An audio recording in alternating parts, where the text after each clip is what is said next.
السلام علیکم ورحمۃ اللہ۔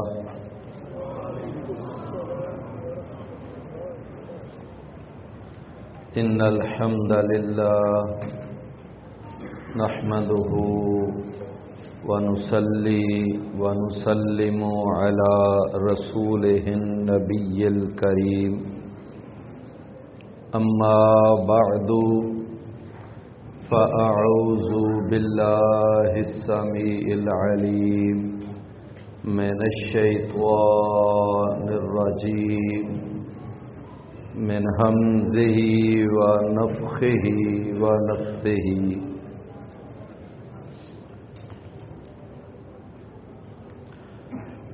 وَإِذْ أَخَذْنَا مِيثَاقَكُمْ وَرَفَعْنَا فَوْقَكُمُ الطُّورَ خُذُوا مَا آتَيْنَاكُمْ بِقُوَّةٍ وَاذْكُرُوا مَا فِيهِ لَعَلَّكُمْ تَتَّقُونَ۔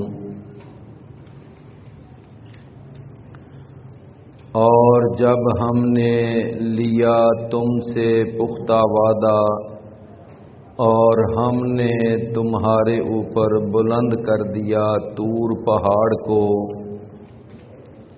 اور ہم نے اس وقت تم سے کہا کہ پکڑو جو ہم نے تم کو دیا ہے قوت کے ساتھ، اور یاد کرو تم اس کو جو بھی اس میں ہے تاکہ تم متقی بن جاؤ۔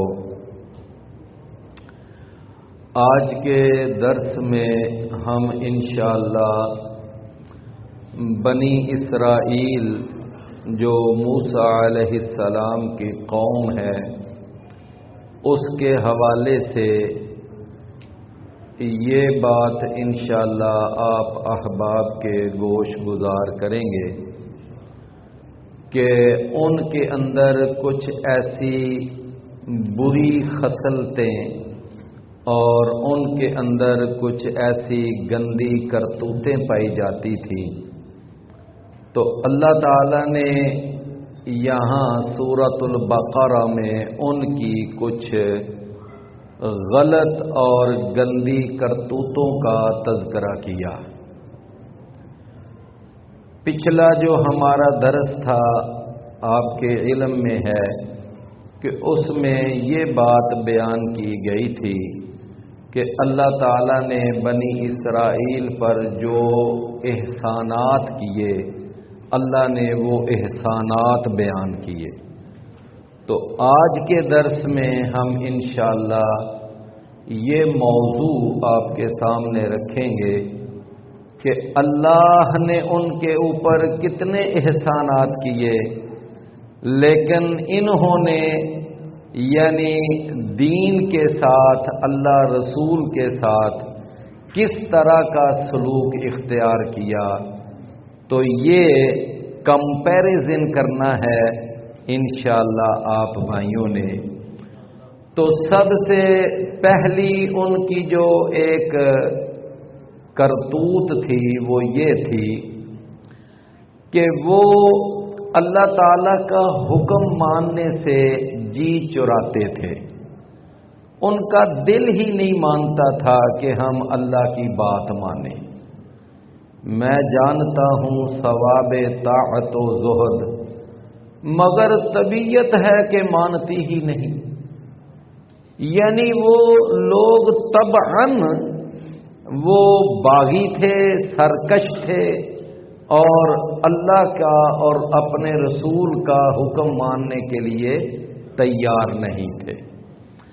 اللہ تعالیٰ نے یہاں پر دیکھیے ارشاد فرمایا وَإِذْ أَخَذْنَا مِيثَاقَكُمْ کہ یاد کرو وہ وقت جب ہم نے تم سے پختہ عہد لیا تھا، اور ہم نے وَرَفَعْنَا فَوْقَكُمُ الطُّورَ اور ہم نے تمہارے اوپر طور پہاڑ کو کھڑا کر دیا۔ یعنی وہ پورے کا پورا طور پہاڑ اللہ تعالیٰ نے نا جس طرح آپ نے دیکھا ہوگا کبھی نرسری میں جائیں تو وہاں سے آپ کوئی بوٹا لینا چاہیں، کوئی پودا، تو وہ نرسری والا کیا کرتا ہے کہ پورے کا پورا وہ پودا جو ہے وہ ایسے زمین سے نکال لیتا ہے۔ تو ایسے ہی اللہ تعالی نے پورے کا پورا طور پہاڑ زمین سے اٹھا کر ان کے سروں کے اوپر ایسے کھڑا کر دیا، اور اس کے بعد ان سے پوچھا کہ بتاؤ تم میری بات، میرا حکم، میرا آرڈر مانتے ہو کہ نہیں مانتے؟ تو جب انہوں نے دیکھا نا کہ اب تو طور پہاڑ سروں کے اوپر ہے، اور اگر یہ ہمارے اوپر گر گیا تو ہمارا کیا بچے گا، ہم تو کیما کر دیے جائیں گے، تو فوراً کہنے لگے سمعنا سمعنا سمعنا، سن لیا سن لیا، یا اللہ سن لیا۔ اللہ تعالیٰ نے پھر طور پہاڑ کو اس کی جگہ پر پھر رکھ دیا، تو اب وہ کہنے لگے عصینا، ہم نے نہیں ماننا۔ یعنی آپ اندازہ کریں کہ کس قدر وہ باغی اور سرکش لوگ تھے کہ اللہ تعالیٰ نے طور پہاڑ سروں پہ کیا تو کہنے لگے مان گئے، یا اللہ مان گئے، یا اللہ مان گئے۔ جب اللہ نے اس کو اس کی جگہ پہ رکھ دیا دوبارہ تو کہنے لگے نہیں مانتے۔ تو یہ ایک ان کی اللہ نے کرتوت بیان کی، فرمایا کہ ہم نے کہا کہ خذوا ما آتیناکم بقوہ، کہ پکڑو تم اس کو جو ہم نے تم کو دیا، یعنی تورات دی ہم نے، صحف موسیٰ دیے، تو ان کو مضبوطی سے پکڑو۔ مضبوطی سے پکڑنے کا معنی کیا ہے کہ اس پر پورا پورا عمل کرو، جس طرح اللہ نے ہمیں نہیں فرمایا وَاعْتَصِمُوا بِحَبْلِ اللَّهِ جَمِيعًا، کہ اللہ کی رسی کو مضبوطی سے پکڑو۔ تو مضبوطی سے پکڑنے کا یہی معنی ہے کہ تم اس اللہ کی کتاب پر، شریعت الہیہ پر عمل کرو۔ تو انہوں نے یعنی عمل نہیں کیا بلکہ ڈٹ کر نافرمانی کی، تو یہ اللہ تعالی نے ان کی پہلی کرتوت بیان فرمائی۔ فرمایا ثم تولیتم من بعد ذلک فلولا فضل اللہ علیکم وَرَحْمَتُهُ لَكُنْتُمْ مِنَ الْخَاسِرِينَ، تو اللہ نے پھر اپنے فضل اور اپنی رحمت کا تمہارے اوپر سایہ کر دیا۔ فرمایا اگر اللہ کا فضل اور اللہ کی رحمت شامل حال نہ ہوتی تو کیا ہوتا، تم تو گھاٹے میں چلے گئے۔ اللہ تعالیٰ نے پھر تمہارے اوپر اپنا فضل کیا۔ دوسری کرتوت اللہ تعالیٰ نے دیکھے ان کی بیان کی، وہ کیا؟ فرمایا کہ اللہ تعالیٰ نے ان کو منع کیا تھا کہ تم نے ہفتے والے دن مچھلیاں نہیں پکڑنی۔ وَلَقَدْ عَلِمْتُمُ الَّذِينَ اعْتَدَوْا مِنْكُمْ فِي السَّبْتِ، کہ تم نے جان لیا نا ان لوگوں کو کہ جنہوں نے زیادتی کی ہفتے والے دن کے بارے میں۔ فَقُلْنَا لَهُمْ كُونُوا قِرَدَةً خَاسِئِينَ، کہ اللہ نے فرمایا کہ تم نے ہفتے والے دن مچھلیاں نہیں پکڑنی۔ یہودیوں کو اللہ تعالیٰ نے پورا ہفتے کا دن اللہ نے ان کو مچھلیاں پکڑنے سے منع کیا تھا کہ یہ دن تمہارے کمائی کرنے کا نہیں، روزگار اختیار کرنے کا نہیں، بلکہ تم نے اس دن اللہ کی عبادت کرنی ہے۔ تو اب اللہ نے ان کو یہ حکم دیا، تو انہوں نے کیا کیا؟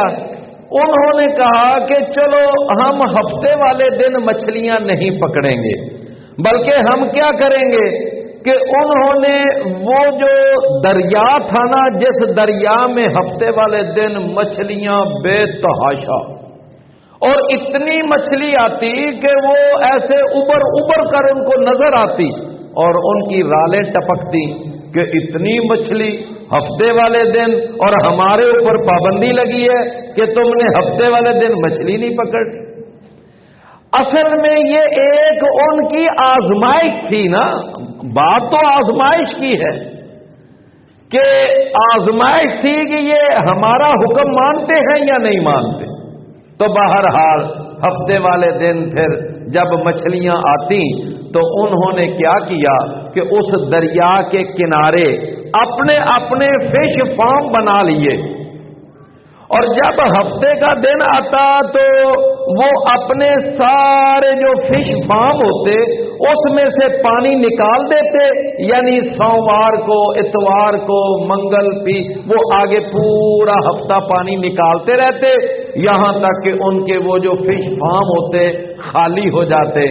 اور جب ہفتے کا دن ہوتا صبح جا کر وہ نکا کھول دیتے تو پانی ایسے دھڑا دھڑ اندر جاتا، ساتھ مچھلیاں بھی جاتی، اور جب شام ہوتی تو آگے نکا لگا دیتے اور اتوار کے دن جا کر مچھلیاں پکڑ لیتے. اب ان کو نبی رسول نے کہا، جو جناب ان کے جو وقت کے نبی تھے انہوں نے ان کو منع کیا کہ یہ تم کیا حرکت کرتے ہو، اللہ نے تمہیں منع کیا. آپ ایسے ہی ہمارے اوپر ناراض ہو رہے ہیں، ہم نے کوئی ہفتے کے دن مچھلیاں پکڑی ہیں، ہم نے تو اتوار کے دن پکڑی ہیں. ہمارے اوپر آپ ایسے ہی ناراض ہو رہے ہیں، ہم نے تو اتوار کے دن مچھلیاں پکڑی ہیں. میرے بھائیوں یہ ان کی تعویل تھی، تعویل. اللہ اکبر. تو اللہ تعالیٰ نے فرمایا کہ دیکھو، مطلب ہے کہ جب نکا کھول دیا، مچھلیاں اندر آ گئی، نکا بند کر دیا تو تم نے وہ مچھلیاں تو پکڑ لی. کب پکڑی؟ ہفتے کے دن. اور آگے کہہ کے رہے ہیں جی ہم نے تو اتوار کے دن پکڑی ہیں، حالانکہ یہ جھوٹ ہے، یہ غلط ہے، واقعہ کے بھی خلاف ہے. تو میں عرض یہ کر رہا تھا کہ یہ انہوں نے حرکت کی. اب جب وہ مچھلیاں پکڑتے نا تو ان کے 3 گروہ ہو گئے. کتنے؟ 3 گروہ. ایک گروہ تو مچھلیاں پکڑنے والوں کا تھا، اور دوسرا گروہ تھا جو ان کو منع کرتا تھا کہ نہ یہ حرکت نہ کرو، یہ تمہاری غلط حرکت ہے، تمہیں یہ کام نہیں کرنا چاہیے. اور تیسرا گروہ تھا، وہ تھا جاہل صوفیوں کا گروہ. وہ کہتے او بھائی جتھے کوئی لگا ہے انہوں لگا رہن دیو، جتھے کوئی لگا ہے انہوں لگا رہن دیو، کیا ضرورت ہے کسی کو منع کرنے کی، لہذا جہاں جہاں پر کوئی لگا ہوا ہے اس کو لگا رہنے دو. میرے بھائیوں، کیا آج کل بھی ہمارے معاشرے میں یہ 3 ذہن نہیں ہیں؟ یہ تینوں ذہن آج بھی موجود ہیں کہ کچھ وہ لوگ ہیں کہ جو اللہ کی نافرمانی دھڑلے سے کرتے ہیں، بڑی ڈٹائی سے کرتے ہیں، سینہ زوری کے ساتھ کرتے ہیں، اور کچھ ایسے بھی لوگ ہیں جو ان کو منع بھی کرتے ہیں کہ یہ کام نہ کرو، یہ اچھا کام نہیں ہے. لیکن کچھ ایسے لوگ بھی ہیں کہتے ہیں بھئی جہاں جہاں کوئی لگا ہوا ہے لگا رہنے دو. بات سمجھ آئی نا؟ میرے بھائیوں، ان کے لیے ایک بڑا اچھا جواب ہمارے اساتذہ ہمیں بتایا کرتے تھے کہ یہ جو تیسرا گروہ ہے نا، جہاں کوئی لگا ہے لگا رہنے دو، تو کہا کرتے تھے کہ اگر کوئی چور تمہارے گھر میں آ کر چوری کر رہا ہو اور تم اس وقت کہو گے کہ جہاں کوئی لگا ہے لگا رہنے دو، تو میری بات سمجھیں. ایک اس سے بھی یعنی بڑی مثال بھی ہے، چلے میں وہ نہیں دیتا، یہ کم از کم ایک مثال ہے کہ اگر چور چوری کرنے گھر میں آ جائے اور وہ تمہاری سیف توڑ رہا ہو، الماری کھول رہا ہو، تمہارا زیور چرا رہا ہے اور تم آرام سے بیٹھے دیکھ رہے ہو اور تم یہ کہو جی ہاں جہاں کوئی لگا ہے لگا رہنے دو، کبھی بھی نہیں ایسا کہو. میرے بھائیوں، پھر کیا ہوا تھا کہ اللہ تعالیٰ نے ان 2 گروہوں کو سزا دی. ان 2 گروہوں کو، کون سے 2 گروہ؟ ایک وہ گروہ جو مچھلیاں پکڑنے والا تھا، اور دوسرا وہ گروہ جو اس پر خاموشی اختیار کرنے والا تھا، ان کو منع بھی نہیں کرتا تھا. صرف بچا وہ گروہ کہ جو ان کو منع کرتا تھا. اسی لیے میرے اور آپ کے پیارے پیغمبر، پیر و مرشد، ہادی و رہنما، پیشوا مقتدا جناب محمد الرسول اللہ صلی اللہ علیہ وسلم نے فرمایا فرمایا کہ اگر تمہاری یہ کیفیت بن جائے نا کہ تم لوگوں کو برائی سے منع کرنا ہی چھوڑ دو اور لوگوں کو نیکی کا حکم دینا ہی چھوڑ دو، تو ایک وقت تمہارے اوپر ایسا آئے گا کہ تم دعائیں کرو گے، اللہ تمہاری دعائیں قبول نہیں کرے گا۔ اللہ ایسا ناراض ہو جائے گا کہ پھر تمہاری دعائیں قبول نہیں ہوگی۔ تو میرے بھائیوں، یہ دوسری کرتوت انہوں نے کی کہ ہفتے کے دن جان بوجھ کر دھڑلے سے ضد سے مچھلیاں پکڑتے۔ اللہ تعالیٰ کو پھر ان پر غصہ آیا، اللہ نے پھر وہ جو مچھلیاں پکڑنے والے تھے اور اس پر خاموشی اختیار کرنے والے دونوں گروہ، اللہ نے دونوں کو ہی بندر اور خنزیر بنا دیا تھا۔ کیا بنا دیا تھا؟ بندر اور خنزیر۔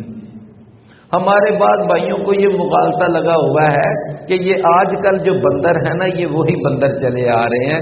جب آپ مری میں جائیں، ایوبیہ جائیں، تو وہاں آپ کو بڑے بے تحاشا بندر نظر آتے ہیں۔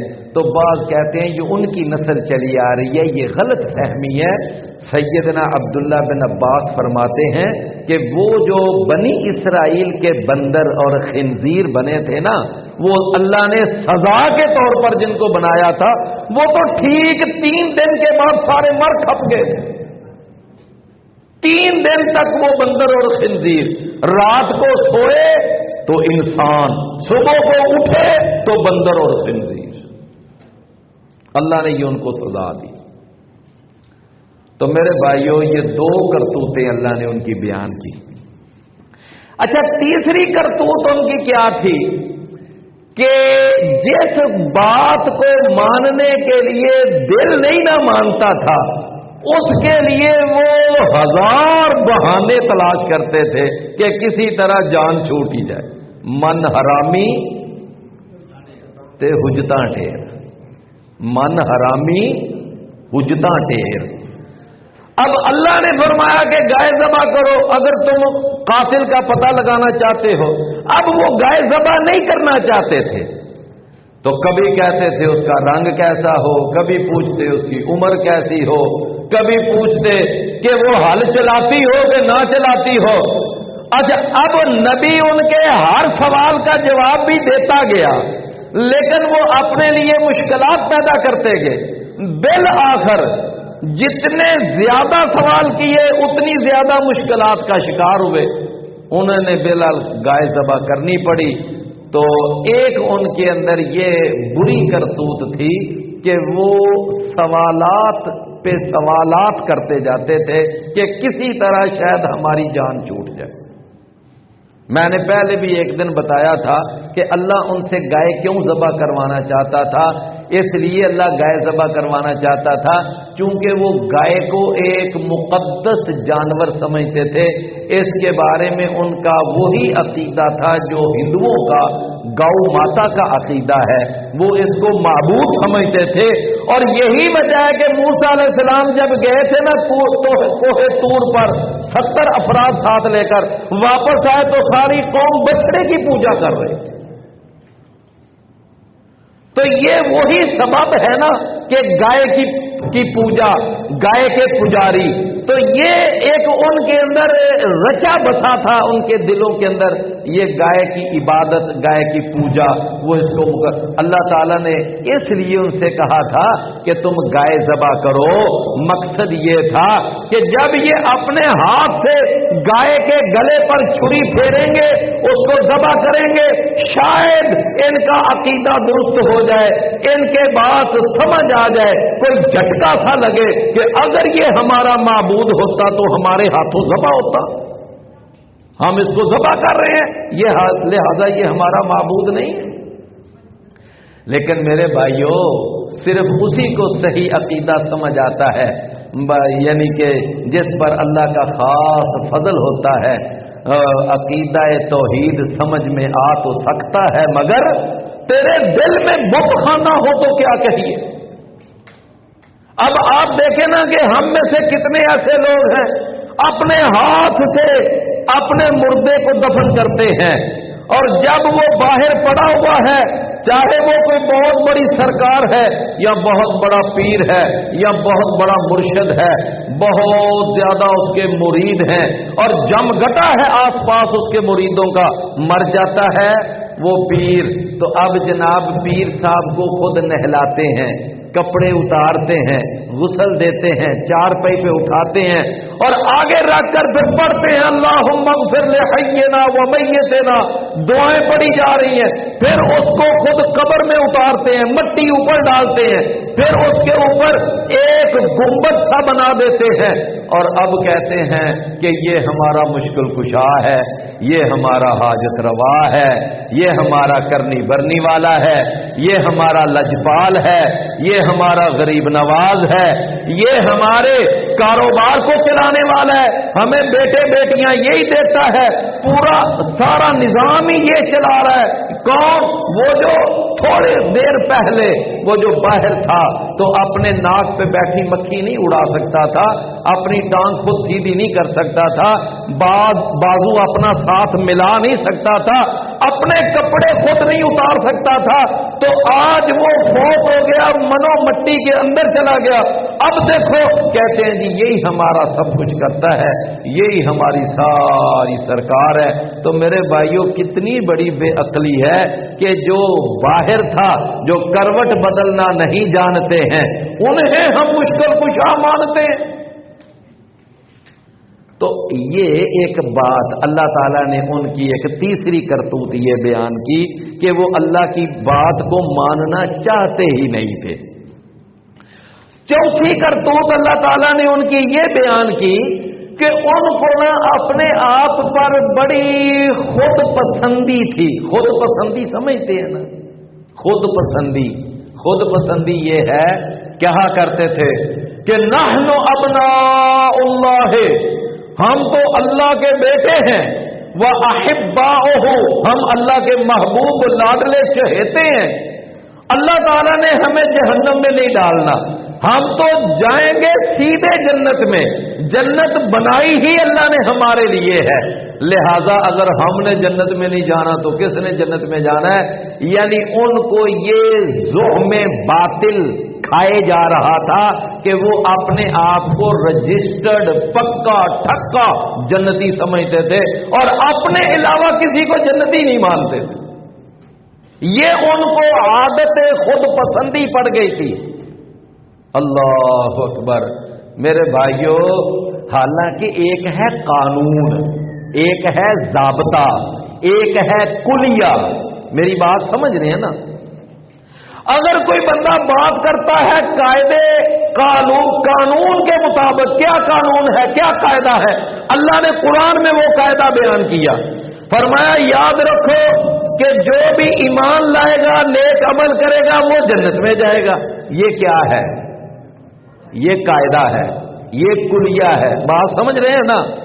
اور فرمایا کہ جو بھی اللہ اور اس کے رسول کی نافرمانی کرے گا تو وہ جہنم میں جائے گا۔ یہ ایک قاعدہ ہے، یہ کلیہ ہے۔ اب اگر کوئی آدمی یہ کہے جی میں جنتی، ہم جنتی، ہمارے سوا کوئی اور جنتی ہے ہی نہیں، یہ انداز خود پسندی اللہ کو پسند نہیں ہے اور یہ انداز ٹھیک بھی نہیں۔ آپ نے دیکھا کہ بعض لوگ جناب نعرہ لگاتے ہیں علی ہم تو تیرے ہیں، جہنم کے لیے اور بتھیرے ہیں، علی ہم تو تیرے ہیں، جہنم کے لیے اور بتھیرے ہیں۔ دیکھ، اور پھر اس کے علاوہ جناب وہ بڑے بڑے جملے بنائے ہوئے ہیں، جنت حسین دی، کعبہ علی دا۔ مطلب کیا ہے اس کا بھلا؟ کہ جنت تو ہے ہی حسین کی، اب جو حسین کا نام لے گا، حسین کے نعرے لگائے گا، حسین کا ماتم کرے گا، بس وہ جنت میں جائے گا۔ کیوں؟ جنت ہے ہی حسین کی۔ کیوں میرے بھائیو یہ باتیں غلط ہے نا؟ بھائی قانون دیکھو، کلیہ دیکھو کہ جو بھی ایمان لائے گا، نیک عمل کرے گا، وہ جنتی ہے، اور جو بھی اللہ رسول کی نافرمانی کرے گا وہ جہنمی ہے، بس اتنی بات ہے۔ اب اس قاعدے پر جو پورا اترے گا، جس قاعدے پہ وہ چلے گا، بس اسی جیسا اس کے ساتھ سلوک ہوگا۔ ابو جہل تھا، ابو لہب تھا، عبداللہ بن ابی تھا، عبداللہ بن سبا تھا، یہ سارے وہ گندے لوگ تھے جنہوں نے اللہ رسول کی نافرمانی کی۔ میرے بھائیوں، یہ سارے ہی اسلام دشمن لوگ، تو ہمارا عقیدہ ہے کہ یہ ظالم سارے، یعنی اللہ رسول کی نافرمانی کرنے کی وجہ سے یہ جہنم میں جائیں گے۔ بھئی بات سمجھ آئی نا؟ لیکن نومینیٹ نہیں کرنا چاہیے جی ہم جنتی ہیں، صرف ہم جنتی ہیں، یہ بات جو ہے نا یہ غلط بات، سمجھ آئی بات کی؟ تو ایک ان کے اندر یہ بھی عادت تھی۔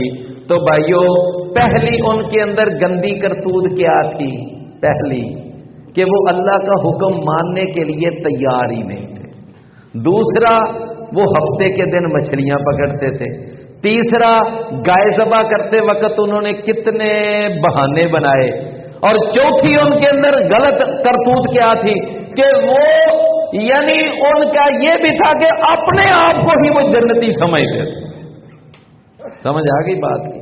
پانچویں کرتوت اللہ نے ان کی یہ بیان فرمایا کہ ایک ان کے اندر نا یہ بھی بڑی گندی کرتوت تھی کہ ادھر وعدہ کرتے اور ادھر سے مکر جاتے، وعدہ کرتے اور ساتھ ہی مکر جاتے۔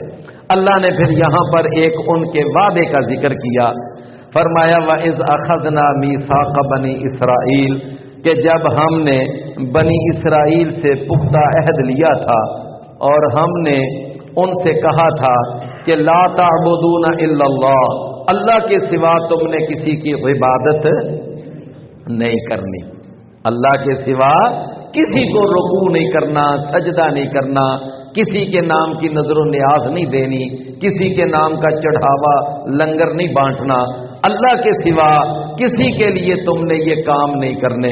اور پھر اس کے ساتھ ساتھ ہم نے دوسرا ان سے عہد کیا لیا، وَبِالْوَالِدَيْنِ إِحْسَانًا، والدین کے ساتھ بھی اچھا سلوک کرنا ہے، والدین کے ساتھ اچھا برتاؤ۔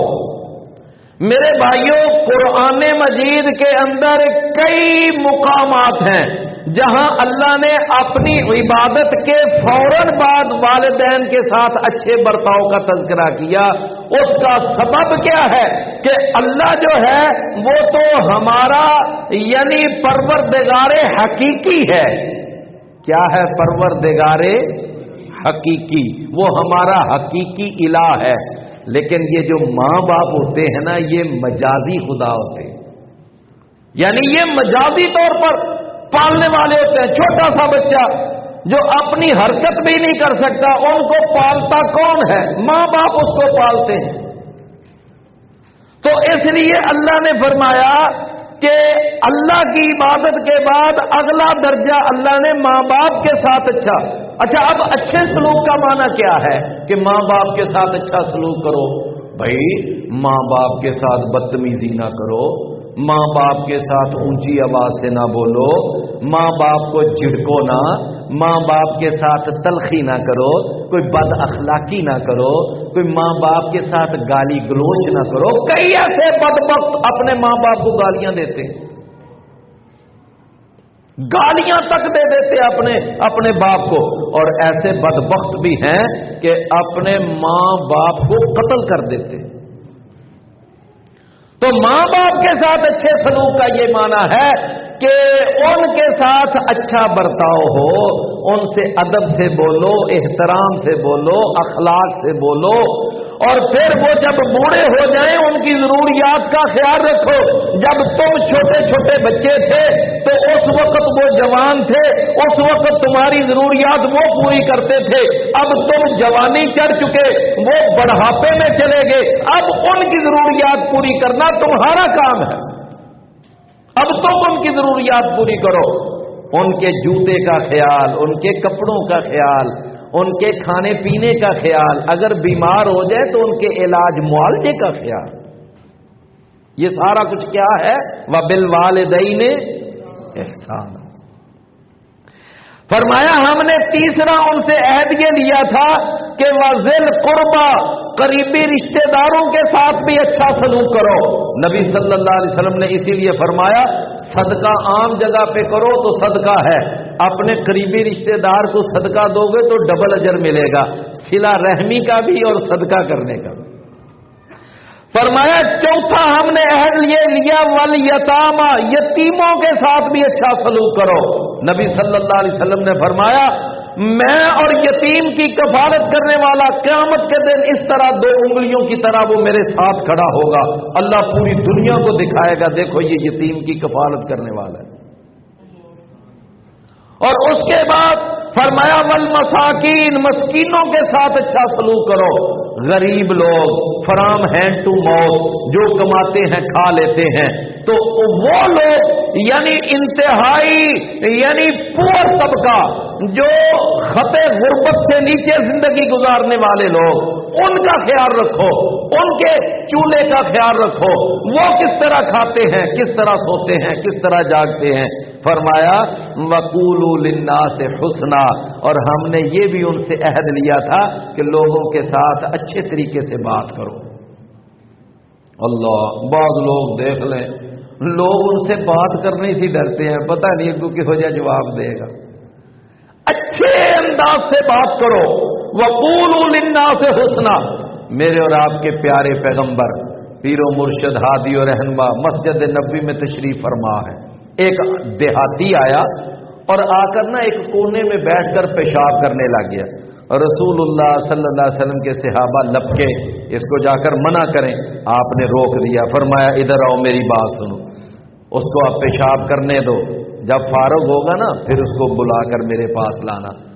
جب وہ فارغ ہوا تو نبی صلی اللہ علیہ وسلم نے صحابہ کو فرمایا جاؤ ایک پانی کا ڈول بھر کر جہاں اس نے پیشاب کیا اس کے اوپر جا کر بہا دو، تو اس کو ذرا میرے پاس لاؤ۔ جب وہ پاس آیا تو اس کے یہ جو بازو ہے نا، یہ بازو، تو بازوؤں کا گوشت جو تھا وہ خوف کی وجہ سے پھڑ پھڑا رہا تھا کہ پتہ نہیں اب میرے ساتھ کیا سلوک ہوگا، کیا پنشمنٹ ملے گی، کیا سزا ملے گی، اب میرے ساتھ پتہ نہیں ہوتا کیا ہے۔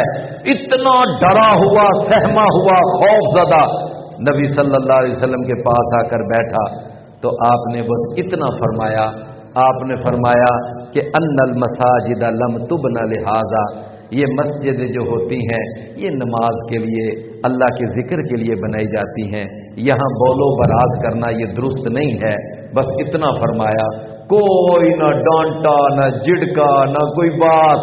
لو وہ وہاں سے عرابی دیہاتی اٹھا اور اس کے بعد وہ ساری دنیا میں جا کر ایک ہی ڈنڈورا پیٹتا تھا، وہ کہتا تھا لوگوں میں نے دنیا میں بڑے بڑے سیاسی لیڈر دیکھے، مذہبی لیڈر دیکھے، بڑے بڑے سپہ سالار اور جرنیل دیکھے، لیکن قربان جاؤں محمد رسول اللہ صلی اللہ علیہ وسلم جیسا لیڈر اور آپ جیسا رہنما اور آپ جیسا پیر و مرشد اور آپ جیسا مربی اور آپ جیسا معلم استاد میں نے دنیا میں کہیں نہیں دیکھا کہ آپ نے مجھے نہ ڈانٹا نہ، بس اتنا فرمایا کہ ان مسجدوں کے اندر اللہ کا ذکر کیا جاتا ہے، یہ ہے قولوا للناس حسنا، اچھے طریقے سے بات۔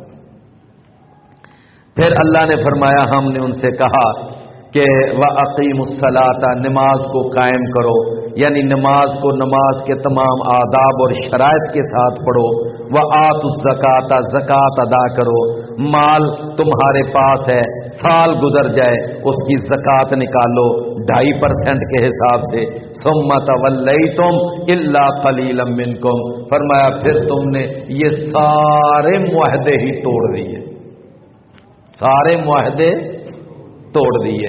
فرمایا وَأَنتُم مُعْرِضُونَ، تم اعراض کرنے والے ہو۔ فرمایا ہم نے ایک تم سے یہ بھی عہد لیا تھا، وَإِذْ أَخَذْنَا مِيثَاقَكُمْ لَا تَسْفِكُونَ دِمَاءَكُمْ، تم نے خون ریزی نہیں کرنی، تخریب کاری نہیں کرنی، دہشت گردی نہیں کرنی۔ بات سمجھ آ رہی ہے نا؟ لا تسفکون دماءکم، یہ خون ریزی کی وارداتیں، دہشت گردی کی وارداتیں، تخریب کاری مسجدوں میں گھس جانا، نمازیوں کو اڑا دینا، چھوٹے چھوٹے بچوں کو قتل کرنا اور ان کو موت کے گھاٹ اتار دینا، یہ درندگی ہے، یہ درندگی ہے، یہ انسانیت نہیں ہے۔ اللہ نے ان سے وعدہ لیا تھا کہ تم نے یہ خون خرابہ بھی نہیں کرنا، اور اس کے بعد اللہ نے ایک ان سے یہ وعدہ بھی لیا تھا کہ تم نے اپنے آپ کو قتل نہیں کرنا، اور پھر تم نے اپنے مسلمانوں کے خلاف تم نے کسی کی مدد بھی نہیں کرنی۔ اس وقت وہی مسلمان تھے نا، موسیٰ علیہ السلام کے دور میں مسلمان کون تھے؟ ہیں جی، بنی اسرائیل اس وقت کے مسلمان تھے۔ اسلام کس کو کہتے ہیں؟ واٹ از اسلام؟ اسلام کی ڈیفینیشن کیا ہے؟ اسلام کی مختصر ڈیفینیشن یہ ہے کہ اپنے وقت کے نبی کی بات ماننا اسلام ہے۔ اپنے وقت کے نبی کی بات ماننا اسلام ہے۔ موسیٰ علیہ السلام کے دور میں اسلام کیا تھا؟ موسیٰ علیہ السلام کی بات ماننا۔ عیسیٰ علیہ السلام کے دور میں اسلام کیا تھا؟ عیسیٰ علیہ السلام کی بات ماننا۔ اور ہمارے دور میں اسلام کیا ہے؟ محمد کریم صلی اللہ علیہ وسلم کی بات ماننا، اس کو اسلام کہتے ہیں۔ تو فرمایا ہم نے تم سے یہ کہا تھا کہ تم نے اپنے مسلمانوں کے خلاف تم نے دوسروں کی مدد نہیں کرنی۔ اب یہ سارے معاہدے کیے تو وہ سارے معاہدے ہی بھول گئے۔ اللہ تعالیٰ نے ارشاد فرمایا کہ ایک تمہارے اندر یہ بھی یعنی بری کرتوت تھی۔ اس کے بعد ایک ان کی چھٹی کرتوت اللہ نے یہ بیان کی کہ یہ لوگ جو تھے نا زندگی سے بڑا پیار کرتے تھے اور شہادت کی موت سے نفرت کرتے تھے۔ اللہ اکبر۔ اللہ تعالیٰ نے ارشاد فرمایا کہ اے نبی قل ان کانت لکم الدار الآخرۃ عند اللہ خالصۃ من دون الناس فتمنوا الموت، اگر تم سمجھتے ہو ہم حق پر ہیں، ہم جنتی ہیں، ہمارے سوا کوئی جنتی نہیں، تو پھر موت کی تمنا کرو، موت کی تمنا کرو۔ فرمایا کبھی بھی موت کی تمنا نہیں کریں گے۔ ان میں سے کسی کو 1000 سال بھی عمر مل جائے لیکن پھر بھی ان کا مرنے کو دل نہیں کرے گا، پھر بھی ان کا مرنے کو دل نہیں کرے گا۔ رسول اللہ صلی اللہ علیہ وسلم نے ایک دفعہ ارشاد فرمایا کہ اے میرے ساتھیو، ایک وقت آئے گا کہ کافر قومیں تمہارے اوپر ایسے چڑھ دوڑیں گی جس طرح بھوکا بھیڑیا اپنے شکار پر چڑھ دوڑتا ہے۔ صحابہ نے پوچھا اللہ کے رسول اس وقت کیا ہم قلیل ہوں گے؟ آپ نے فرمایا نہ، تعداد تو تمہاری بہت زیادہ ہوگی۔ تو اللہ کے رسول پھر ہم کافروں کے ایسے لقمہ بن جائیں گے، کافر ہمارے اوپر ایسے چڑھ دوڑیں گے؟ ہاں، آپ نے فرمایا کہ اس وقت نا تمہارے اندر ایک مسئلہ آ جائے گا کہ تمہارے اندر وہن پیدا ہو جائے گا۔ اللہ کے رسول یہ وہن کیا چیز ہے؟ آپ نے فرمایا حب الدنیا وکراہیت الموت، کہ تم دنیا کی محبت میں گرفتار ہو جائے گو، دنیا سوار ہو جائے گی تمہارے دل دماغ کے اوپر، صبح سے لے کر شام تک، شام سے لے کر صبح تک بس دنیا ہی دنیا، دنیا ہی دنیا۔ الہاکم التکاثر حتی زرتم المقابر، بس دنیا سوار ہو جائے گی۔ فرمایا موت سے، شہادت سے تم بھاگو گے، اس وقت کافر قوم میں تمہارے اوپر سوار ہو جائے گی۔ لیکن آپ دیکھ لیں صحابہ کرام، وہ موت شہادت کی موت سے محبت کرتے تھے۔ ان کو جب پتا چل جاتا نا کہ شہادت کی موت نصیب ہوگی، وہ تو اللہ کے رسول سے آ کر دعا کروایا کرتے تھے، اللہ کے رسول دعا فرمائیں اللہ مجھے شہادت کی موت نصیب فرمائے، دعا کرواتے تھے رسول اللہ صلی اللہ علیہ وسلم سے۔ تو یہودیوں کے اندر ایک یہ بھی بری کرتوت آ گئی تھی کہ وہ زندگی سے بے تحاشا پیار اور موت سے بالکل ہی نفرت۔ ساتویں ان کے اندر ایک کرتوت یہ تھی، بس میں یہی بیان کروں گا اور اس کے بعد میں درس مکمل کر رہا ہوں۔ ایک ان کے اندر یہ بڑی گندی کرتوت کہ وہ جبرائیل علیہ السلام کو اپنا دشمن سمجھتے تھے۔ دیکھو یہ بھی کوئی بات ہے، جبرائیل علیہ السلام کو اپنا دشمن سمجھتے تھے، کہتے تھے یہ ہمارا دشمن فرشتہ ہے۔ ایک دفعہ یہودیوں کا ایک وفد آیا نبی صلی اللہ علیہ وسلم کے پاس اور آ کر کہتا ہے اے محمد صلی اللہ علیہ وسلم، ہم نے سوچا ہے کہ ہم نہ کوئی درمیانی راہ نکالیں، ہماری اور آپ کی ہر وقت ٹھنی رہتی ہے، ٹسل بازی ہے، مخالفت ہے، تو یہ ہم ماحول کشیدگی کا ختم کرنا چاہتے ہیں، تو ہم آپ کے پاس ایک پیکج لے کر آئے ہیں۔ آپ نے فرمایا کیا پیکج ہے؟ کہنے لگے ہمارے 6 سوال ہیں، ہمارے ان 6 سوالوں کا جواب دے دو تو ہم جناب آپ کو اپنا نبی مان لیں گے، اپنا رسول مان لیں گے، اس لیے کہ ہمارے مذہب کے مطابق ان 6 سوالوں کا جواب سوائے نبی رسول کے کوئی نہیں دے سکتا، تو وہ ہم آپ سے کچھ کویسچن کریں گے تو آپ ان کا جواب اگر دے دیں۔ آپ نے فرمایا بتاؤ کون سے سوال لے کر آئے ہو؟ کہنے لگے ہمارا پہلا سوال یہ ہے کہ آپ یہ بتائیں کہ نبی کی علامت کیا ہوتی ہے؟ نبی صلی اللہ علیہ وسلم نے فرمایا کہ نبی کی علامت یہ ہوتی ہے کہ نبی جب سوتا ہے تو اس کی آنکھیں سوتی ہیں، دل جاگتا ہے، کیونکہ اللہ نے وحی نازل دل پہ کرنی ہوتی ہے نا، تو نبی کا دل نہیں سوتا۔ پہلا، واہ جی واہ، بالکل آپ نے صحیح جواب دیا۔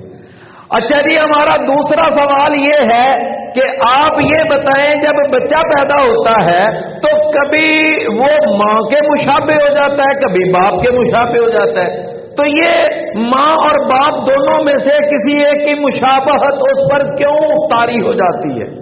نبی صلی اللہ علیہ وسلم نے فرمایا اس لیے کہ ماں اور باپ دونوں میں سے جس کا پانی غالب آ جائے بچے کی مشابہت اسی پہ چلی جاتی۔ ہاں بالکل ٹھیک، آپ نے یہ جواب بھی ٹھیک دیا ہے۔ اچھا، اب ہمارا تیسرا سوال یہ ہے کہ آپ یہ بتائیں یعقوب علیہ السلام نے اپنے اوپر کون سی چیز تھی جو حرام کی ہوئی تھی؟ نبی صلی اللہ علیہ وسلم نے فرمایا کہ انہوں نے پرہیز کے طور پر اپنے اوپر اونٹ کا گوشت اور اونٹنیوں کا دودھ اپنے اوپر حرام کیا ہوا تھا، بس اس لیے کہ ان کو جوڑوں کے درد کا مسئلہ تھا، جس کو عربی میں کہتے ہیں عرق النسا، جوڑوں کا درد، ہم اس کو اپنی زبان میں گینٹیا بھی کہہ لیتے ہیں، ان کو گینٹیے کا مسئلہ تھا، تو ادھر ان کو گوشت اونٹ کا بڑا پسند تھا اور اونٹنیوں کا دودھ بھی بڑے شوق سے پیتے تھے، تو جب وہ اونٹ کا گوشت کھاتے اور دودھ پیتے تو ان کا وہ مرض بڑھ جاتا اور درد جو ہے وہ زیادہ شدت اختیار کر جاتی، لہذا انہوں نے اپنے طور پر ہی یہ پابندی لگا لی کہ میں آئندہ سے میں نہ اونٹوں کا گوشت کھاؤں گا نہ اونٹنیوں کا دودھ پیوں۔ ہاں بالکل ٹھیک، آپ نے یہ جواب بھی ٹھیک دے دیا۔ اچھا، اب چوتھا سوال ہمارا یہ ہے کہ آپ یہ بتائیں جب یہ بارش ہوتی ہے اور اس وقت ایک کڑک پیدا ہوتی ہے، یہ کڑک کیوں پیدا ہوتی ہے؟ اس کا کیا سبب ہے؟ نبی صلی اللہ علیہ وسلم نے فرمایا کہ ایک فرشتہ ہے اور وہ فرشتہ جو ہے نا اس کے ہاتھ میں ایک کوڑا ہوتا ہے، تو وہ اس کوڑے کے ساتھ بادلوں کو ہانکتا ہے، تو جب وہ کوڑا چلاتا ہے بادلوں کو ہانکتا ہے تو اس وقت کڑک کی آواز پیدا ہوتی ہے۔ کہنے لگے ہاں یہ جواب بھی ٹھیک ہے، آپ نے اس کا جواب بھی صحیح دے دیا۔ اچھا جی، ہمارا پانچواں سوال یہ ہے کہ جنت میں سب سے پہلی مہمان نوازی کیا کی جائے گی؟ رسول اللہ صلی اللہ علیہ وسلم نے فرمایا یہ مچھلی جو ہے نا یہ کھلائی جائے گی سب سے پہلی مہمان نوازی جنت میں۔ کہنے لگے ہاں بالکل ٹھیک ہے، سارے جواب۔ اچھا لو جی، اب ہمارا آخری سوال ہے، آپ نے سارے جواب صحیح دے دیے ہیں، بس اب آخری سوال، اس کے بعد ہم کلمہ پڑھ لیں گے، مسلمان ہو جائیں گے۔ فرمایا کیا؟ اچھا یہ بتاؤ کہ آپ کے پاس جو فرشتہ وحی لے کر آتا ہے وہ کون سا فرشتہ ہے؟ تو نبی صلی اللہ علیہ وسلم نے فرمایا جبرائیل علیہ السلام میرے پاس وحی۔ او بس کام خراب ہو، اس لیے کہ یہ جو فرشتہ ہے یہ تو ہمارا دشمن فرشتہ ہے۔ اگر آپ کہہ دیتے نا کہ میکائیل وحی لے کر آتا ہے تو پھر ہم نے کلمہ پڑھ لینا تھا، اب نہیں ہم نے کلمہ، یہ دشمن فرشتہ تیرے پاس آتا ہے، ہمارا دشمن فرشتہ ہے۔ تو میرے پیارے بھائیوں، یہ جو یہودی تھے اتنے بگڑے ہوئے، اتنے بدخصلت قسم کے لوگ تھے کہ یہ کہہ کر اٹھ کر چلے گئے کہ جبرائیل ہمارا دشمن فرشتہ ہے۔ لو اللہ تعالیٰ نے پھر ارشاد فرمایا، من کان عدوا للہ وملائکتہ ورسلہ وجبریل ومیکال فإن اللہ عدو للکافرین۔ فرمایا جو جبرائیل کا دشمن ہے پھر وہ اللہ کا بھی دشمن ہے، تو اللہ تعالیٰ نے ان کا ہے۔ تو یہ میں نے آج آپ کو درس میں یہودیوں کی 7 کرتوتیں بیان کی ہیں، 1-2 اور بھی ہیں، لیکن وقت چونکہ ہمارا مکمل ہو گیا ہے، اللہ تعالیٰ ہمیں